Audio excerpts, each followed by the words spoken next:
Welcome back, everyone, to the Fly Culture Podcast with me, your host, Pete Tigers. I hope you're well. I hope you're managing to do some fishing. I've certainly got a thing with carp at the moment. I've really enjoyed stalking those down and catching some.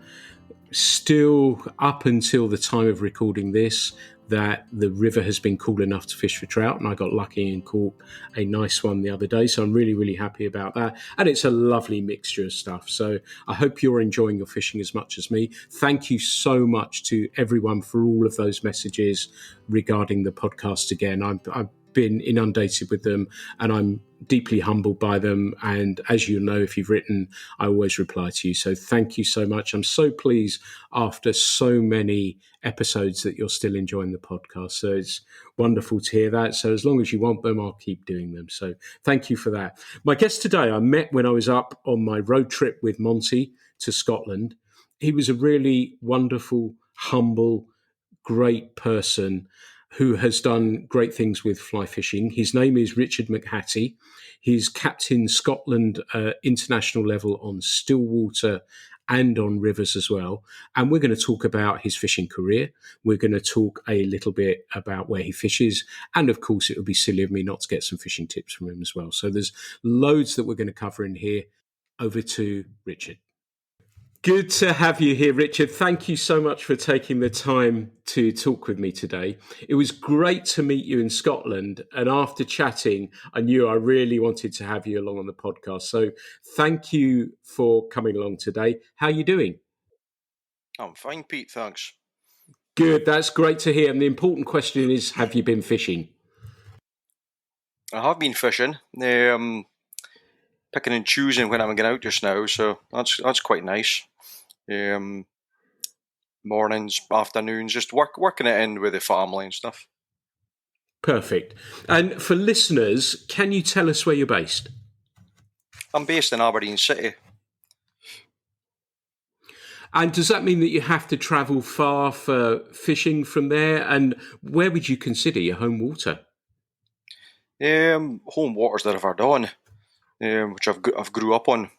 Fishing since I was 5-year-old, so I can get to the river from where I live in the city. I can get to a certain part lower Don, 10, 15 minutes depending on traffic, or I can travel upriver, Kildrummy, things like maybe 45, 50 minutes. So you've got everything nice and close, and I know you'll have your finger on the pulse. It was low when I was up there when we met. Is it looking similar now? I guess there hasn't been a great deal of rain, but have you had a freshen up and a lift in water levels? We had a wee bit of rain maybe about 2 weeks ago now, but it didn't really go up too much. I think it went up about 3 inches or something. A wee bit of colour, so it was holding a bit of silt for a bit longer than we like. I think because the flow wasn't there to shift it as quick, but it's right back down to where it was, I think, when you were up. And how's it looked from a season for you? Because obviously, I guess, certainly where I am, we've gone from having a lot of water to no water in pretty much a straight line. How's it been for you from that point of view, and also from hatches? Is there any observations or things that you've noticed this season? What I've noticed, I think I said to you last time I spoke to you, it's been kind of patchy. Very localised areas for certain insects, which isn't unusual for the Don, to be fair. But the Don fishes really well to low water, so the low water suits my style of fishing. I know that a lot of anglers, they'll go early spring and they'll maybe disappear once it gets low, but I'm kind of looking forward to low water. But no, I think it's been fishing pretty well. And I noticed when I was up there as well, and I wouldn't always think of it, not that I've got any real experience at all of it, but I was pleasantly surprised to see a few mayfly knocking around as well. There has been, and there's mayfly most of the areas on the Don, but they don't seem to materialise too much. I don't think there's enough to really get the trout going, which is a shame. I would love to see the mayfly really kick off on the Don, but it doesn't seem to really, great numbers. That's interesting to hear. And what you'd said previously as well about early season and the Don, I guess, and some of those rivers up there are synonymous with that. But it's interesting that you, I guess, being so close and it being your home water, you're going to be there throughout the season. And I'm kind of like you, where I am on the tour here as well. The lower it is, the better it is, as long as the water temperatures are okay from a fishing standpoint. But is that the cream of it? Would you say that the cream of it would tend to be early season, or are you looking throughout that season and there's some other hatches that really grab your attention too? Obviously, I really enjoy early season, the March browns, the large dark olives. But what my favourite time of the year is blue winged olives. I know some of the guys that'll target the sedge feeders, and I like a sedge as well. But the blue winged olive for me is, can get right into the fine details of the nymphing, right in the height of summer. And what does that mean as well from a hatch point of view as well? Then is that a hatch that you're chasing later into the day and then looking for the spinner fall very late on and possibly early morning? Yeah, well, I'm targeting the nymph during the day most of the time. Um, And what I've noticed the last couple of seasons, the blue winged olive hatches seem to be later in the afternoon. They're getting later and later. When before we used to get them, 11 o'clock, 2 o'clock was always good hatch times on the dawn right through the summer. Obviously, early morning you get your spinner falls. The fish still kind of active on that. But my fishing time is always between 10 and 5, just because of the competition background. And I'm still doing that just now, even though I'm not involved in the competitions. Still like getting out during the day. That's when I like targeting these fish, and mostly nymph. Mostly. Got you. And blue-winged olive nymphs, am I right in thinking that they're mainly holding in those faster parts of the water? It normally comes hand in hand with the low water, the hot water. The fish are sitting right in the oxygenated areas. Any kind of ranunculus targeting areas like that. If you go into the dawn and you find big rafts of ranunculus and you lift it, and it's just absolutely stuffed with these blue-winged olive nymphs. And that's a good tip, isn't it? We talk about turning over rocks, talk about turning over stones, but looking in the weeds, all the clues are there for us, aren't they? Everything's there for us. We've just got to read it and try and find a way. Great. The Don is synonymous, I guess, with those nicer size fish. How would you describe the Don to somebody who hasn't fished it and doesn't know so much about it? Um, the the Don is full of big fish. There's no doubt about it. But there's a good stamp of fish, all sizes. It's just a really interesting venue to fish. Every corner you turn, there's something different, a different feature. You have areas with really fast pocket water. You've got areas that are like, shallow areas with ranunculus beds. So it's giving something to everyone. It really is. And that's like lower dawn. You go up to the upper dawn. And again, I've been spending some more time this year because I've been away from the competition scene. I've been spending more time in the upper dawn this summer, like end of May into June, and it's like a different world up there. We did the podcast I did with Sandy was right up that way. I suspect, I don't know if it's the same water or not, but it was extraordinary to see even up the higher sections of that water some nice sized fish moving around there. And I know a lot of these places are club or syndicate waters around there, so they're not so easy to get onto. But some of it is absolutely stunning. And we were fishing at 11:30 at night, just having the time of our lives, not catching a great deal, but it didn't matter. We just had a really, really good time. And the river, to me, tests you. We've used the word big fish, but I know big fish don't give themselves up easily, but I found them not that easy to catch, and had to think about it a great deal too. Yeah, the big fish they're tricky. That's for sure. You really have to be patient. I know some of the guys. Like Scott Cummins, for example, he really does target the big fish in the dawn, and he's the patience of a saint. Like, And that's interesting you use somebody else as a reference. Does that mean for you, is part of that because of your comp background as well, that you're sort of timing those moments that you're actually fishing as well? Or is it that you're not so fussed about targeting just one big fish? What is your mindset when you go fishing? I'm not really. I haven't been one for targeting the big fish in the Don. If they come my way, then great, And I've had some really nice fish, unexpected as well at times. Obviously, early season when I'm out, March browns are on the go, and I am expecting something around about the 4 or 5 pound class mark, but it's not really my thing, It's always been a numbers game for me, and I know that maybe sounds, you know, bad from my side, but it's like for summertime for the nymphing for me. I get a kick out of really working out what the fish are. You'll get guys go to Park Hill, for example, mid river, and they come away with threes and fours. I'm looking to do 20s, 30s.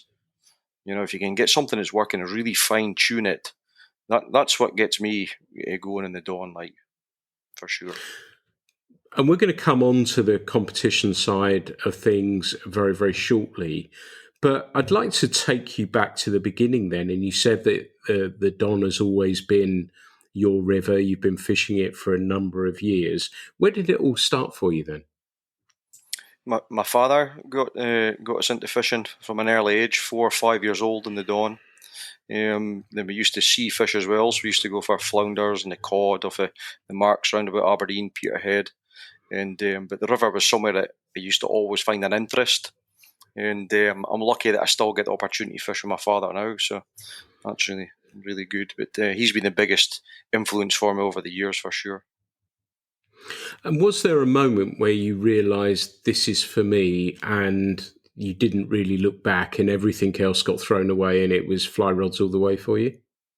Yeah, I've been a member of the Aberdeen District Angling Association since I was 4 or 5 years old, so round about that.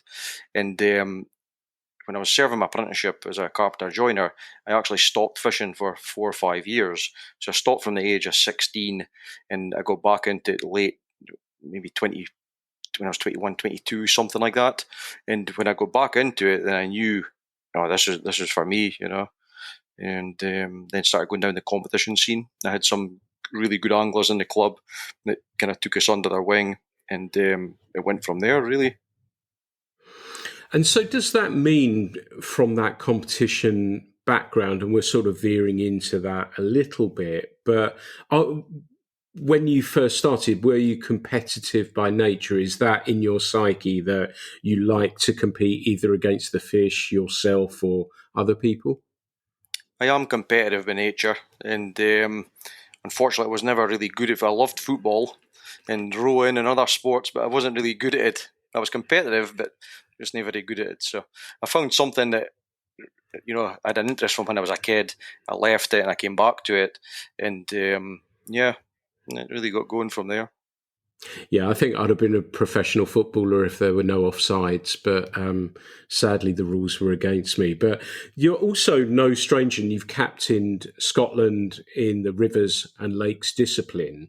But do you have a favourite? Is there one that you prefer out of the two of them? Because I've sort of kicked us off with the Don because that's where I met you in that background of being on the Don. But do you have a favourite? Yeah, river fishing is my favourite for sure. There's no Why doubt is about that. that? Yeah, why? I think it's the freedom. I love the boat. I love the boat fishing. I love the small stillwater fishing, but to go in a river and just you know on foot travel, cover 4 or 5 miles a day if you want, or a mile. You're on your own. Um, for me, it's just in every turn of the corner, there's something. There's a new challenge. And I love my lock fishing off the boats and stuff, but rivers for me has been it's special. It's special. And I know we were talking at the weekend, and you said you were off to the Lake of Monteith. And was that still fun, but in a slightly different way? Yeah, so I packed in the comp scene as you know this year, and something that I used to always do in my early years of comp fishing was the Scottish clubs with the Aberdeen District Angling Association, and so my two club mates asked me if I wanted to go back to the lake this year, and I thought, I'll do it. So it was good to be there, but I had a blank. So, Ah, yeah, that was hard to take, but no, had a good time. Had a good time. So that must have been interesting when other teams saw you turn up in the car park, right? yeah, some of the guys I haven't seen in a long time. I kind of stopped the lock scene 5, 6 years ago, something like that, and I thought this will all be new faces, but no, they're still all guys are still hanging on. So it was good to bump into some people that I haven't seen for a long time. And for you, then, is that easy now that you're not competitively fishing? Is it easy to switch on and off when you pleasure fish and even the comp that you did at the weekend? Are you looking at it in a slightly different way, or can you switch on and off quite easily? I'm trying my best to switch off from it, but when I'm out just now in the river, it's not taking me long to get dialed right into it. And I'm still pushing myself. I've said I'm kind of finished with comp scene, but I'm really just having a break just now. To be honest. And it was a beautiful story as well. That the reason you told me that you just recently retired from it, and it was a lovely story, isn't it? Do you want to tell listeners why you've retired in the short term? Really, just for the family. My kids are very sporty, and I've been burning the candle at all ends for quite some time, and the kids definitely need more attention and give them an opportunity for the next wee while. So yeah, And I know you said to me one of your children are very good at ice hockey as well, and you're going to be cheering them along and taking them ice hockey, right? yeah. My son's he's been right into his ice hockey since he was a young boy, 2, 3 years old. He's been playing ice hockey, so that's taken us all over the country and all over Europe. So time and money. So Yeah. something had to give, Pete, and unfortunately, it's my fishing. It sounds to me, reading between the lines, this isn't the end. Yeah, maybe not. As I said, a wee break's not a bad thing. I'm enjoying the break, um, but when I'm out, I am still kind of getting dialed in and just keeping the tools sharp. So I'm not ready just to totally finish with it yet. So, talk us through for people that I know we have competition anglers listen to this, and we've had many as guests as well who I'm sure would be listening. But for you, so you entered your first competition with the club, and then how does that progress for you? You clearly got a taste for it. What happened next in that part of your evolution as a fly angler? So I started, as I said, rejoined the association just in my early 20s once I got my apprenticeship out of the way and stuff, and was making some extra money, and so it was making things a little bit easier.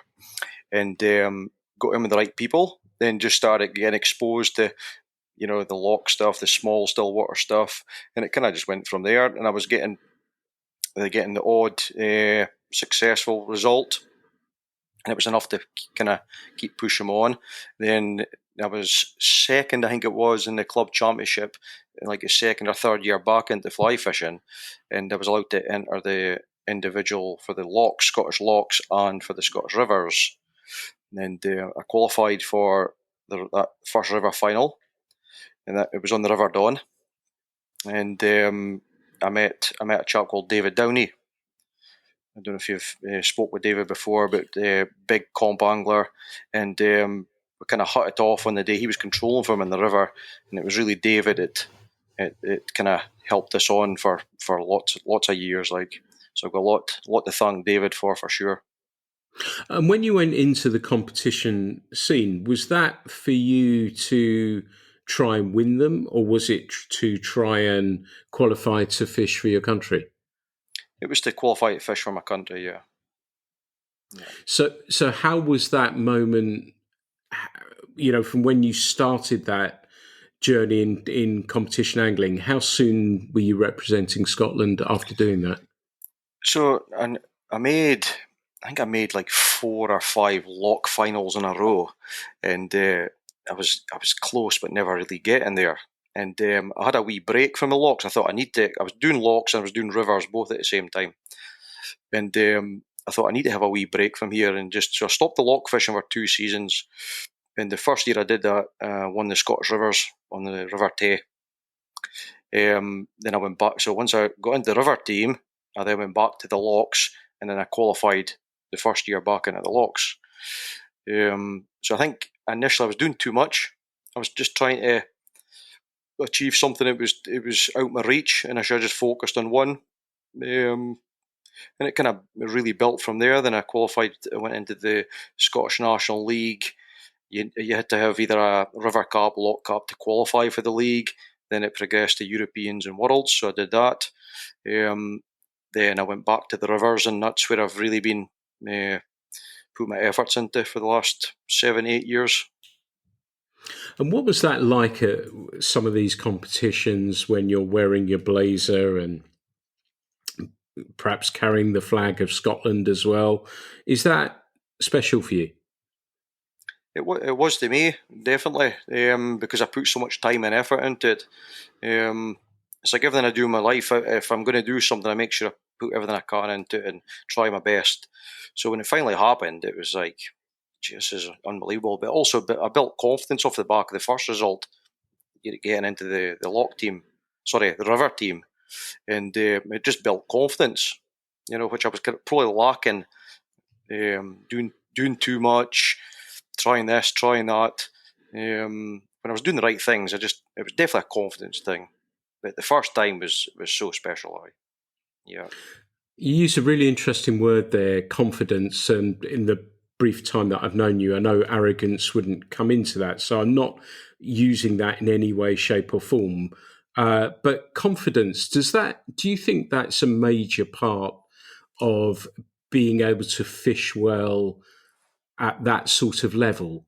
Because I've been watching Wimbledon at the moment, and you can see how people's confidence wanes and comes in throughout just a game.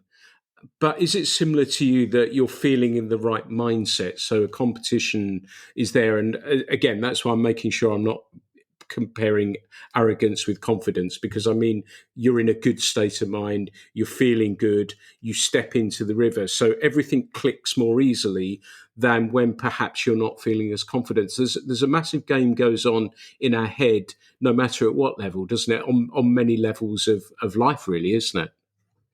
Mindset's the, I think, biggest thing for competition fishing for sure. All the anglers are doing something very similar, and quite often it's the same guys achieving the results they want, and I think it is a mindset thing for sure. You need confidence. So do you think that confidence can be knocked as well during a competition?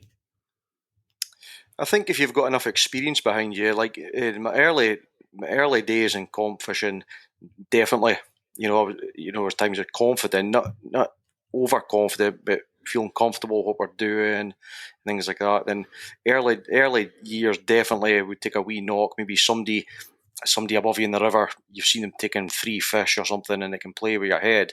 But probably the last 5 to 7 years for myself, I've just built more confidence, and I know what I'm doing it works for me. I'm not saying it's always the right way, but it feels good to me, and that's enough to carry me through. Normally, even in like in a hard day, for example, like we use the River Tummel quite a lot for national prelims and finals, and it can be an absolute slog, but that suits me because I'm quite stubborn, so I'll just keep grinding away, and I know if it's hard for myself, it's probably really hard for someone else. But I won't give up, so I'll just keep going. And the amount of times I've won a prelim or a final or something, and or qualify for a team, last 2-3 minutes of the heat, And again, I've been thinking about what you're saying, and you were saying about the mental approach to it as well. And I obviously am not a competition angler, but when I fish now, I'm confident because I'm not worried about it. I'm not worried if I get stuck in a tree. I'm not worried if I lose a fish. I'm not worried about those things. So I fish confidently, I guess in a different way. But do you think that's a similar sort of thing, but channeled in a slight from a slightly different angle? But it's the same thing, like you said, that if you've seen people taking fish upstream of you, that keeps you focused anyway, and you're not worrying about that aspect of it. Do you think there's something similar in that? Absolutely. There's no doubt about it. Yeah. Yeah. And so you've also captained Scotland and all disciplined as well. Would you say that was the pinnacle? I've captained Scotland twice at the small stillwaters. Once in Ireland and once in Wales. And I had two gold medals. And I've captained Scotland 3 times at the rivers, and I've had a gold medal every time I've done that. Twice on my home river, the River Don. So that was quite special. The first one, the River Don, was I was still kind of green to the whole competition scene. To be fair, I just came back from the River Liffey the year before, and we had a wooden spoon, and I qualified on the Tummel to then fish my home river, and I got offered the captain's job, and I was thinking, this is above me really, but home knowledge. So I thought, right, okay, it's an opportunity, I'll take it, and we worked hard as a team. I changed the way that year. I definitely changed the way we Scotland approached the river. We hadn't had a gold medal for years. I think it was like 12 years or 13 years, something like that. And I knew we had to do something different. And we had that opportunity being on my own river. So that was probably the most special one, to be fair. Then I did it again, lightning struck twice, and did it again the Dawn. I'm trying to remember what year it was now. It was the one after COVID. It was the first one after COVID, so that was special as well. That's extraordinary, and being able to have an impact, a positive impact, because again, these moments when that pressure's piled on you, you've risen to the occasion, haven't you? That some people, and probably myself, if I was doing that and they asked me to be captain, that I'd be panicking straight away, and I'd be worrying about that and how I would manage that. But it seems as though it is a special sort of person that is able to take that in their stride and then still come back with the result as well, which I guess speaks volumes, doesn't it? Yeah, definitely. I'll be honest with you, Pete. When I did it the first time in the Dawn, I really did think it wasn't for me, and I was out my depth. And I kind of just grew into the position, to be honest, and got the result we wanted or needed in Scotland, because we hadn't won a trophy for a while. That was definitely a turnaround for Scottish river angling. And then we went to the River Eure. We went to the River Ebbo in Wales the year after that, and I think we had a silver. Then we won a gold on the River Eure. So that was quite special, being away from home as well, and the confidence grew again. It was that's what it was, really, knowing that we're doing the right things, we're all playing the game together, and doing the right positive things, and that's how you win, for sure. And I guess the evening after these results, it was a pretty quiet one, right? Aye, still suffering now. Well, many congratulations on that. And that I love the insight into the people and the person particularly, and how you've risen to that occasion, which is clearly the case. And as somebody now looking, and it's only been a very short time, of course, but looking outside of competition angling inwards, are you going to look at it as in a slightly different way? You're going to observe, or I guess you're going to be tightly dialed in anyway, aren't you? Yeah, I'll keep an eye on it for sure. It's been part of my life for such a long time. It would be hard for me to really just walk away from it. So I'm keeping an eye on prelims. There's a Scottish River final coming up soon that I'll be keeping an eye on the results of that as well. And just keeping on top of it, really, knowing who I need to beat in the future if I come back. So it doesn't sound like we should use the term resting, not retiring, I think. Resting's yeah, that would be fair enough. So I still wanted to touch on this a little bit because Fulling Mill obviously put out the films with Howard in, and I think that did so much to portray and inspire many would-be comp anglers. How did you view it? Oh, I think it was brilliant. Really enjoyed it. The ones with Howard, the ones with Devin Olsen, really good. Even for myself, like okay, I've competed at national, world, European level, but like so Howard and Devin Olsen, they've competed at that level, at world level for years and years. They're just at a different level altogether. So to take anything away from those, like everyone will get something different from those short films. You'll have a new competition anglers that'll will be getting plenty from it. You've got old comp anglers like myself that are I'm seeing little minor things in there that could change my game. So everyone's getting something from it. I think it's really good. That's really interesting that somebody like yourself saying this, they're getting something from it. And I saw Howard at the BFFI and sat down with him. I think we recorded something, but I sat and chatted with him for a while about it. And like I say, I'm not a comp angler and I won't be, but it was just wonderful to get that look inside it and see, and I would suspect your team leadership is very similar to Howard's in, the approach, the standard, everything along those sorts of lines. To me, I think the professionalism would be very, very similar.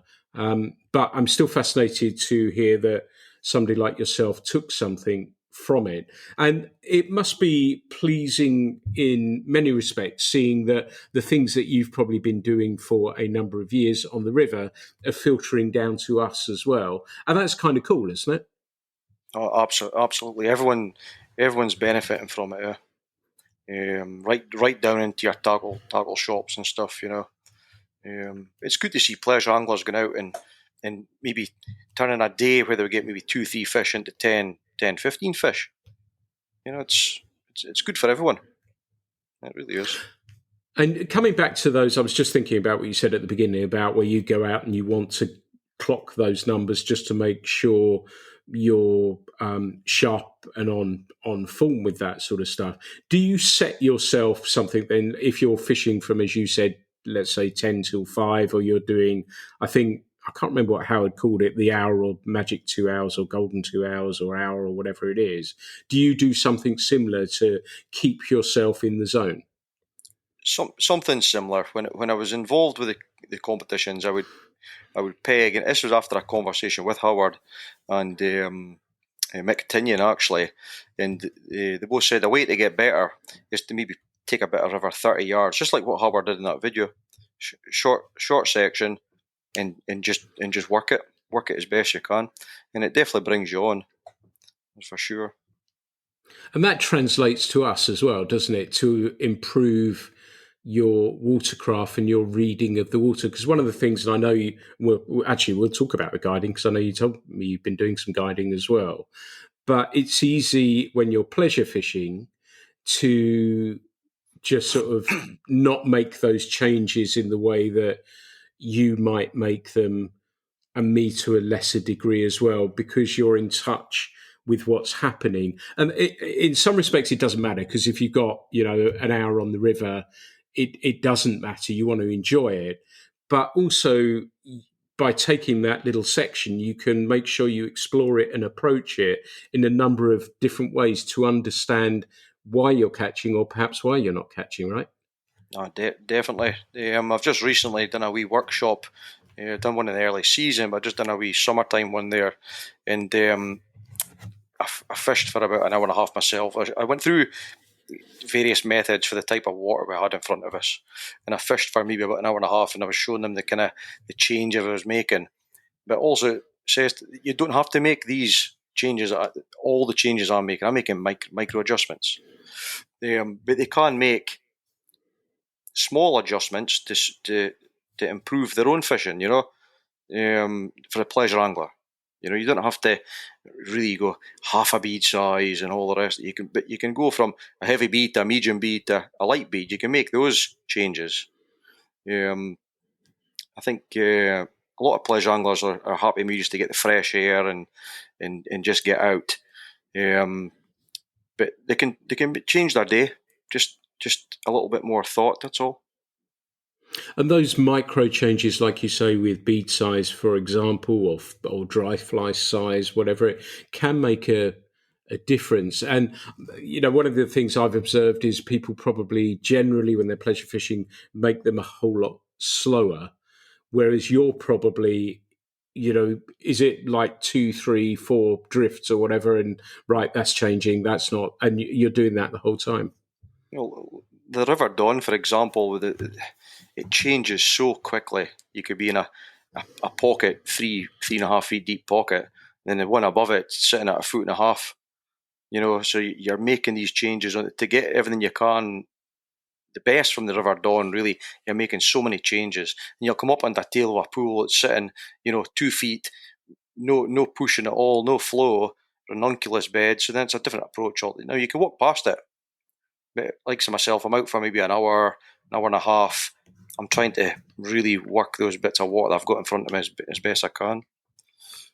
And do you enjoy? I know you work with the local fly shop, and feel free to plug them. I know we had the guys on there when I was up there, but have you enjoyed the guiding aspect of it immensely? I've started doing a little bit of guiding for Summers Fishing Tackle this year. Did a couple last year, and just dipping my foot in it. And yeah, I'm enjoying it. Yeah, definitely. Um, got some travelling anglers and some locals that are trying to just improve their fishing. Yeah, so it's been quite good. And those masterclass events, people like yourself doing those must be gold for local anglers, right? I think so. The one in the early season was challenging with the conditions, but they all got something out of it. And the one we've just done was really good with a lot of fish. But I think the feedback I'm getting, I'm giving too much information as well. So I'm trying to remember, uh, hold it back a wee bit and just focus on certain things. But no, I think they're getting a lot out of it for sure. Yeah, we've got one left to do the end of August, which will be a different approach again, and we'll see how it goes. Fantastic. Well, many congratulations with that, and I wish you the best of luck. I think summers were really great. The gent I met from there was really cool. I love that it was a family business and had been a family business for a number of years as well. So I think it's wonderful if people like yourself are there supporting them as well and adding value for them as well. So good luck with that. While I've got you here, though, it's summer. If water temperatures aren't too high and fish are on the game, what are we going to do? What is your approach right now to a fishing? Let's say you're fishing your home water, you've got the day, and you're just going to go and do some fishing. I'd love to dial down into what you're thinking, what you're doing, even things like wading, some tips perhaps on wading. Do you use wading studs? Those sorts of things as well. I'm fascinated to start there and then we'll start adding to it. But because I see sometimes still people sort of are kind of like water buffaloes in the river, and it would be kind of cool. Is that something you observe from Yeah, time to time? And is it something you're thinking about? yeah, I think about that all the time. Yeah, so I'll just quickly touch on the workshop we just done. Was at Tilifuri. Uh, Lovely. I think you were maybe there, Pete. Lovely That's where I little was. beach. I know it well. And so I took a group down to the bottom of the beat where there's an overhanging tree, and it's like a wee sandy kind of beach bit there. They're all standing there, and I said, "Look, where I want to make my first cast." And has anybody got any questions about it? And they're like, "Why are you making a cast there?" And goes, "Well, it's sitting about 8 inches deeper than everything else around about it. That's why I'm making a cast there." And right enough, I got a second cast at a fish, and they're all amazed. They're all saying that it would be wading in there to go to the deepest bit out in the middle. And I think I took maybe 8 or 9 fish between where we started to where they would have went. But I'm seeing that all the time, even in the comps. To be honest with you, some of the guys are watching and making little mistakes.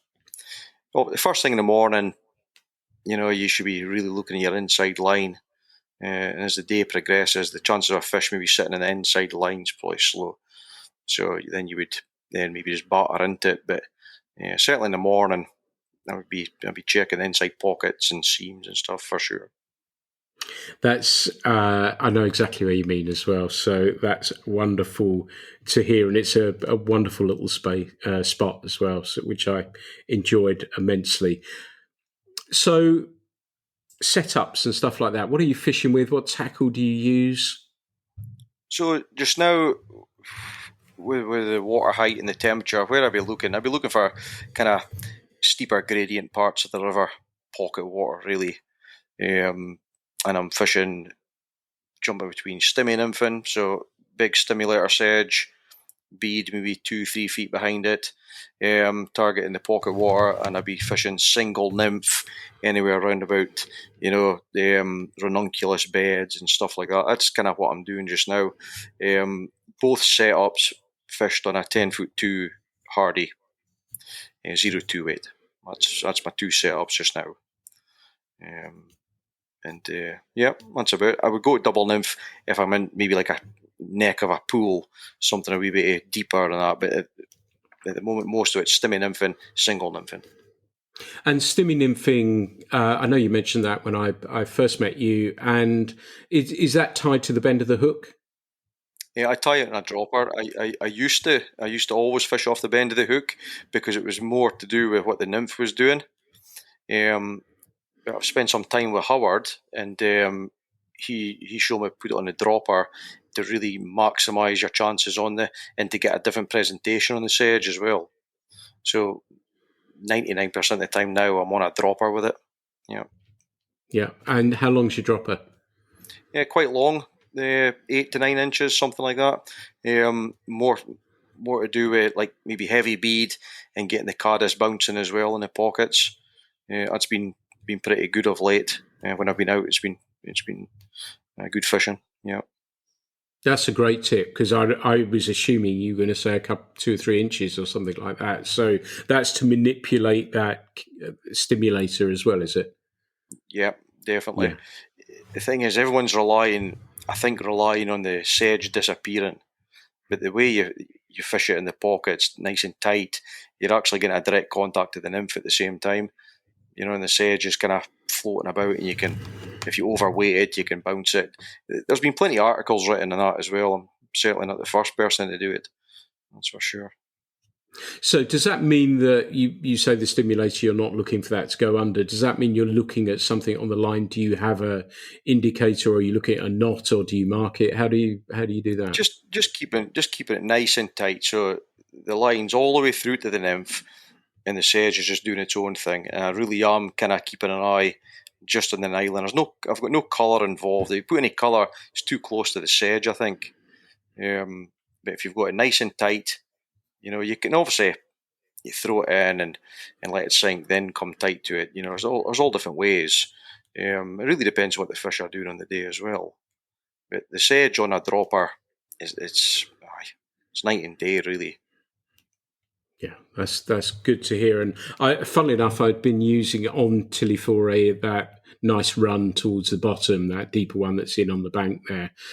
That I didn't take a nymphing kit with me, but I used just something. I wasn't using any indicator, but could still keep nice and tight and just watch the line, like you say. And that we don't always need something to show us. If we can focus on something or the slightest little thing, that'll still give us the clue, won't it?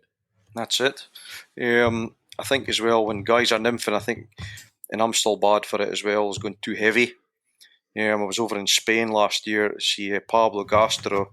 A few of us went over for a 4 days, and he's tight lining, but there's a lot of slack in the system as well. And it's just a better presentation. I think we're all sometimes all fishing too heavy. And what does that mean then from a light to too heavy? Does that mean the fish, it doesn't, because I think very, very often people think that the nymph has to go right in front of the fish, which of course it doesn't have to. But does that mean that the feeling is that the fish will still travel a reasonable way for that nymph if it's not right down in that deeper pocket? I think if the fish are on, water temperature's right, they're quite prepared to move about for the nymph. Yeah. Um, if you're in a pressured area and the fish are just sitting right tight in, you really have to, like say for example, as a pocket and the fish are active, I'm quite happy to kind of perspect in that pocket quite quickly. If the fish are being stubborn, then I really will drill the pocket. I'll spend more time in the good spots, really will, make sure they see the nymph. And maybe 10th, 12th, 15th cast in, all of a sudden you get a trout. It's not because he's just seen it. It's because all of a sudden, it's not because all of a sudden he's hungry. It's because all of a sudden he's just seen it because he's buried in. Yeah, but on a day they're active, like watching Pablo, everything was nice and light, nice wee. Though he's in good contact with the nymph, there was a nice wee curve on the nylon as well. So it's the quality of the drift was really good to see. And was that curve also part to see the strike as well, or the take? Sorry. Definitely, you could just about fish clear nylon really, the way it was coming through, and you just watch it tighten out. Yeah, but a lot of my double nymph fishing for years as well was always it's in and everything's tight, and you can just about know you're pulling the nymph through, and that's great when the fish are quite free to just to jump on the end of it. But when it gets tricky, Yeah, that's really really good tips there, and I'm getting a lot from this already. And what you said about working that pocket as well, because I'm an averages angler, and I'm not looking to catch fish for a competition, so I guess I'm looking slightly different. But I probably wouldn't knock at the door as many times. And it's interesting that a pocket that you'll work and work and work a number of times, and then that fish happens, is I think really interesting for me, but also for the listeners to hear that, to work it. And I'm going to take that with me. And next time I'm back out in Italy again soon, and I'm going to try it again there. And it'll be fascinating to see if that works in quite the same way, because some of those mountain streams I hit quickly, nothing's there with a dry predominantly, but then I'll move on. So you think I should probably wait a little bit longer on them? I think especially like rivers like the Don, I know the Don, right? So I know it's high density of fish population. It really is. So you know with the water temperatures, the condition of the river, if you're going through a run, you know they're there. There's nowhere else for them to be. So it's either I've fished it that long now. I kind of know what I want to use. So I'm not second guessing my fly choice. It's really down to it's either my presentation or they're just being stubborn. So I'll just keep going at them until they go. That's in days when there's days you'll hit the dawn and you're 100+ fish for your 6-hour session, no problem, and you can go the next day and you're scraping about for 10, 15 fish. It could be just sudden change, air temperature, water temperature, whatever. Nice. And for your stimmy nymph setup, what sort of leader length are you using there? So I'm normally fishing it off my dry fly leader, which is like a Spanish style dry fly leader with a little micro ring at the end. And I normally go about 3 feet, 4 feet from micro ring to the dropper. Then I'm roughly 3 feet, 2.5, 3 feet from dropper to point fly. It doesn't really change much from that. I can do a lot with that setup. And are you thinking about diameters, and what brand of lead or tippet material do you prefer? Yeah, so summertime I'm really on 0.10 most of the time. Yeah, it's kind of standard. If I'm in heavier runs, I'll maybe go 0.12 diameter. But if I'm set up at the car, I'm going to do some pocket water fishing.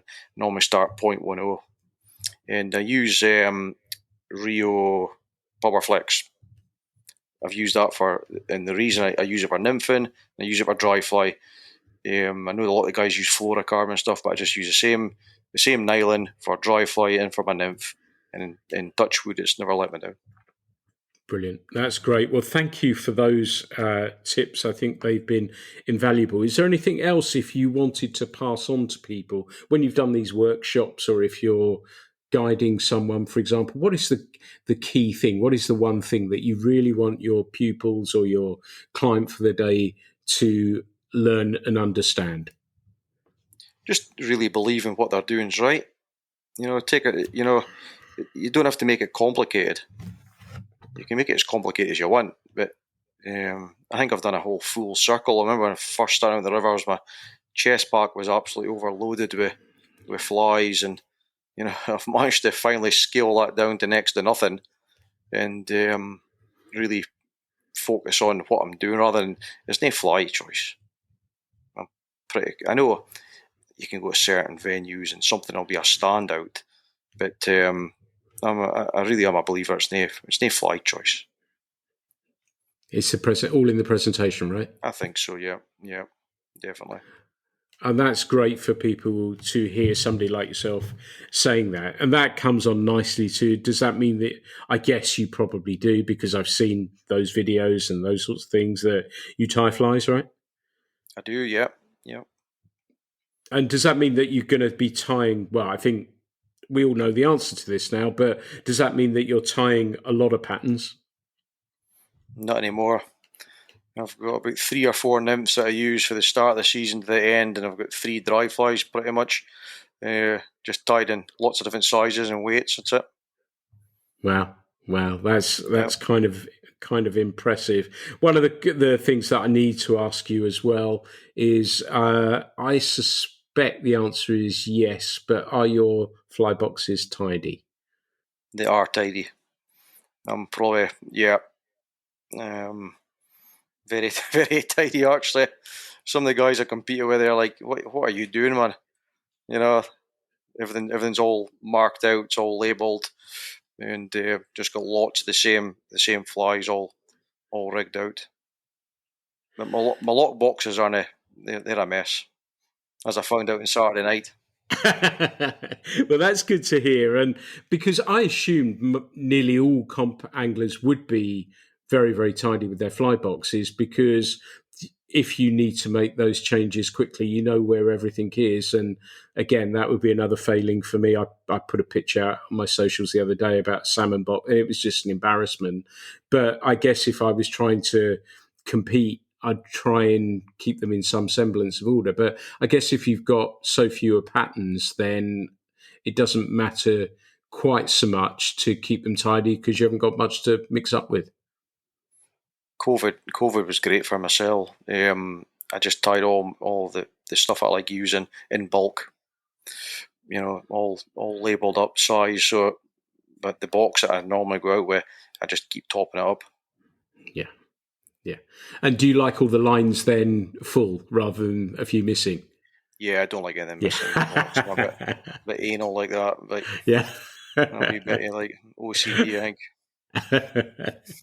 So I wanted to move on a little bit as well. That I guess that you have travelled for fishing competitively and perhaps in your own time as well.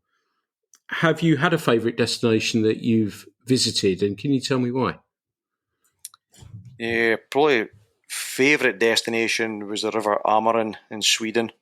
Fished the European Championships over there, and the fishing was absolutely out of this world. Dry fly sport, nymph sport, it was phenomenal, absolutely phenomenal. I'll definitely go back there at some point, for sure. And do you have a dream destination? Is there somewhere that you think about, you think, right, I would love to head there and pit my wits against the fish? Yeah, I've always wanted to go to New Zealand, and I might be having the opportunity in 2029 to go with the Commonwealth team to New Zealand. It's not guaranteed yet, but there's been word of it, so I'd be really looking forward to that. That will be fantastic. That is, I guess, one of those dream destinations for many, many people. You said at the beginning that your dad was a big influence on you as a fly angler. Who else has been instrumental in your development, in how you have learned and progressed your fly fishing? Gee, there's quite a few, but I think probably my father Glenn. He's been obviously the biggest influence. Mike Corner from the Aberdeen district angling. Mike, when I first started getting involved in competition fishing, he'd already had maybe 5-6 caps under his belt, and he was just he would never give up.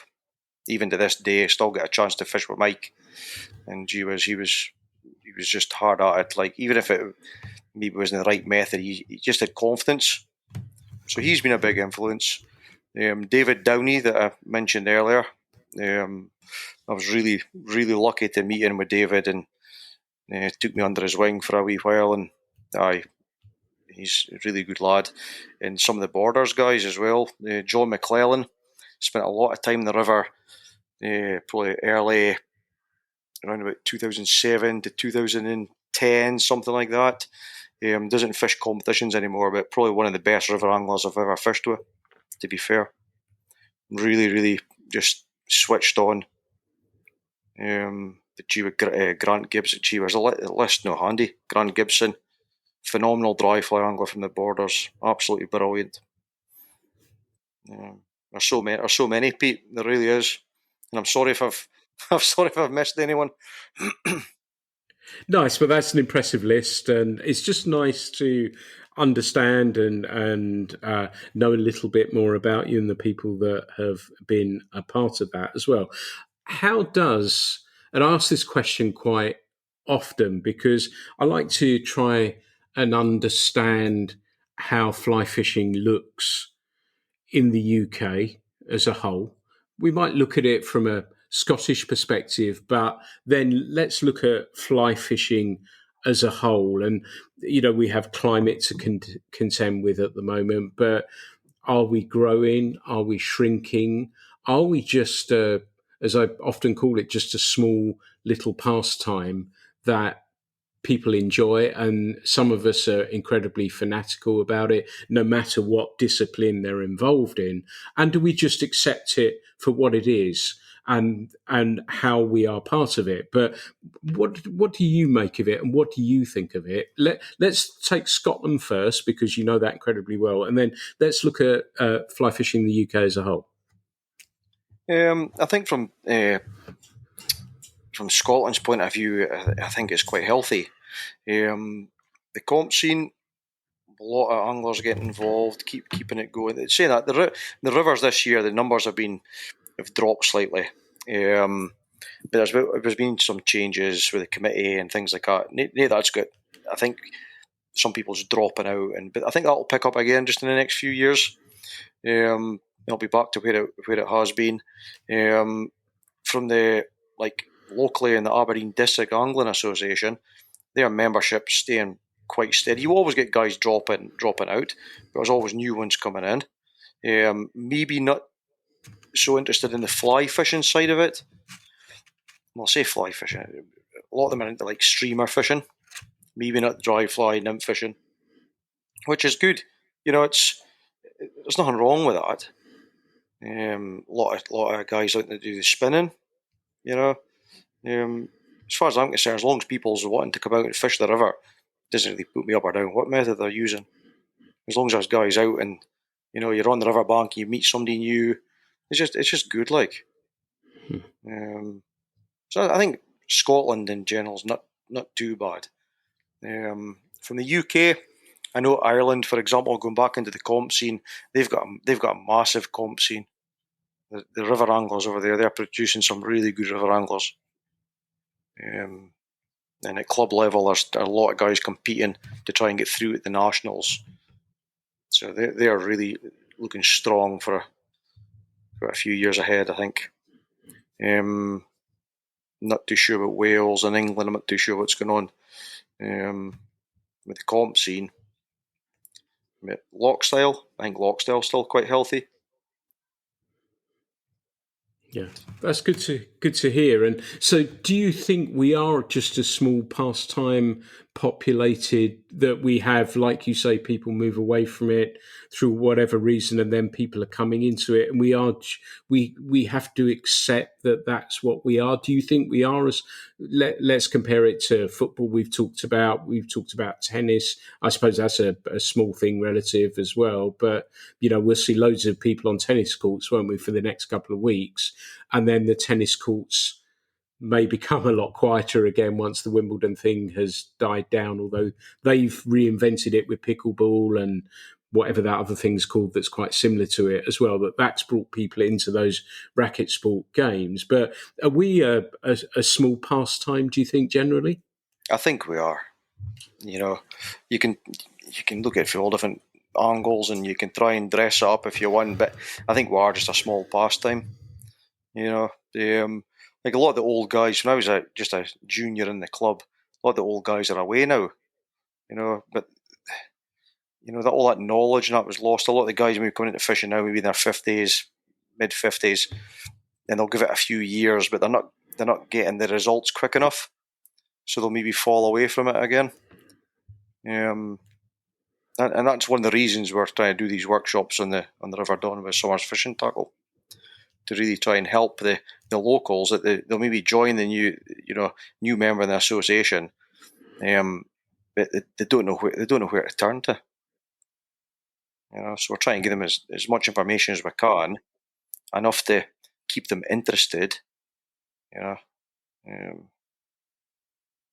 think it's important to share what you can, Pete, because in our 10, 15 years it might just die a death.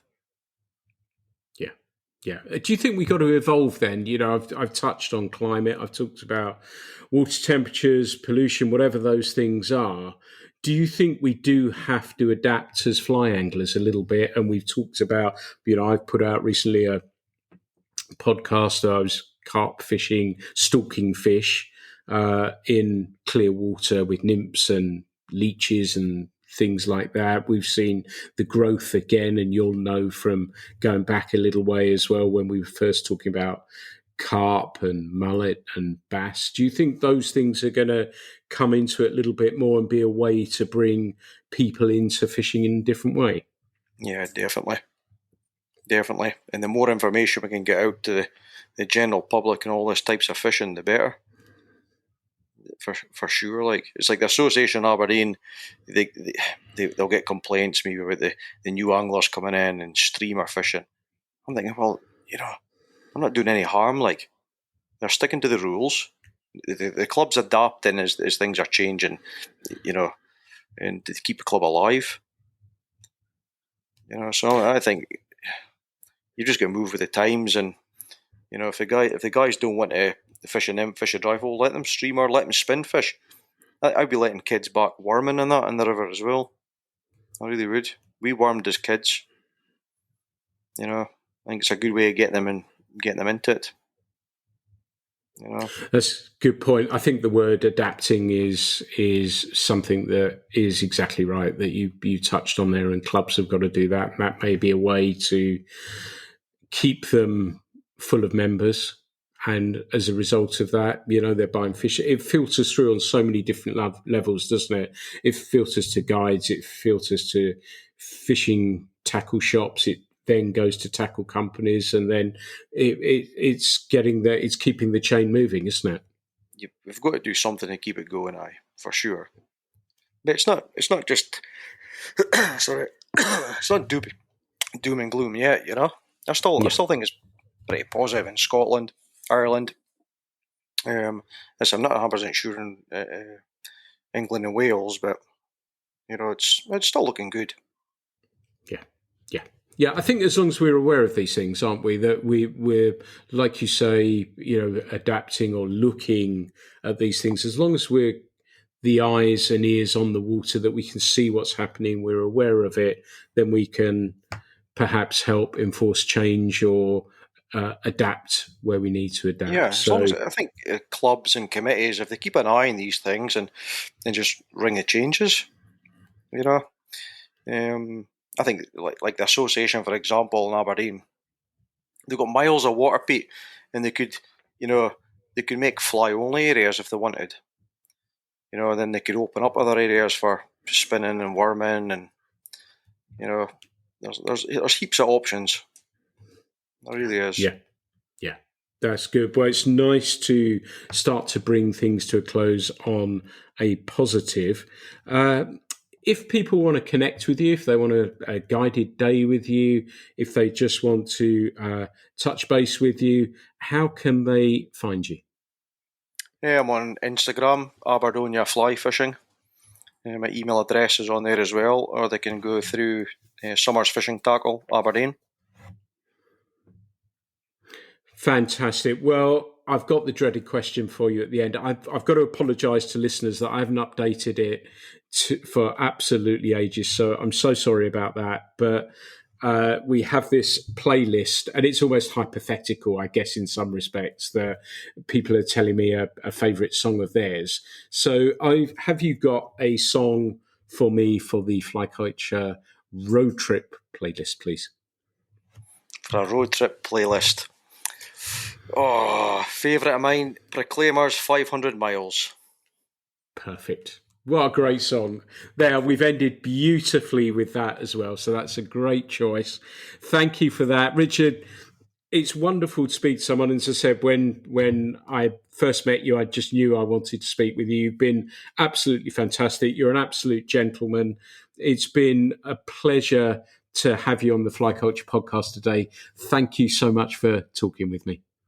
Thanks a lot, Pete. Well, everyone, this has been another episode of the Fly Culture podcast. Thank you so much for listening. There's never going to be any charge for these. It's just wonderful that we get the opportunity to speak with people like Richard and learn a little bit from them. And that's why we do this. So I'm really thrilled with this episode, and I hope you've enjoyed it. As ever, there'll be plenty coming very, very soon. Thank you so much for listening to the Fly Culture podcast.